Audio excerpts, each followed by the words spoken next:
ലോകം കാത്തിരിക്കുന്ന ആ ചോദ്യം ഇതാണ്: ഇറാൻ ഇസ്രായേൽ യുദ്ധം അവസാനിക്കുമോ?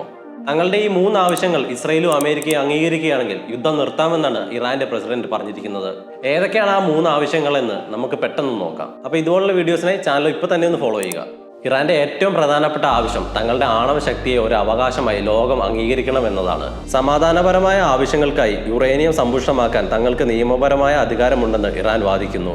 അന്താരാഷ്ട്ര ഉടമ്പടികൾ പാലിക്കുന്ന രാജ്യമായതുകൊണ്ട് തന്നെ ഈ അവകാശം ഒഫീഷ്യലി അംഗീകരിക്കാതെ തങ്ങളൊരു വിട്ടുവീഴ്ചയ്ക്കില്ല എന്നാണ് ഇറാൻ പറയുന്നത്.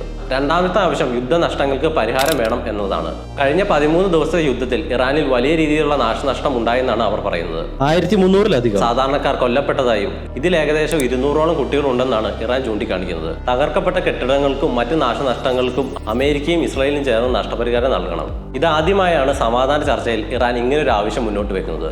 മൂന്നാമത്തെ ആവശ്യം എന്നത് ഭാവിയിൽ ഇസ്രായേലിന്റെ ഭാഗത്തു നിന്ന് വീണ്ടും സൈനിക ആക്രമണങ്ങൾ ഉണ്ടായിരിക്കരുതെന്നും ഇത് അന്താരാഷ്ട്ര തലത്തിൽ ഉറപ്പു തരണമെന്നതുമാണ്. നേരത്തെ ഉണ്ടായിരുന്ന പല വെടിനിർത്തൽ കരാറുകളും ഇസ്രായേൽ ലംഘിച്ചതായി ഇറാൻ ആരോപിച്ചു. അതിനാൽ ഇനി അത്തരമൊരു സാഹചര്യം ഉണ്ടാകില്ലെന്ന് ഇസ്രായേൽ ഉറപ്പു തന്നെങ്കിൽ മാത്രമേ ഇറാൻ ചർച്ചയിൽ പങ്കുചേരുകയുള്ളൂ.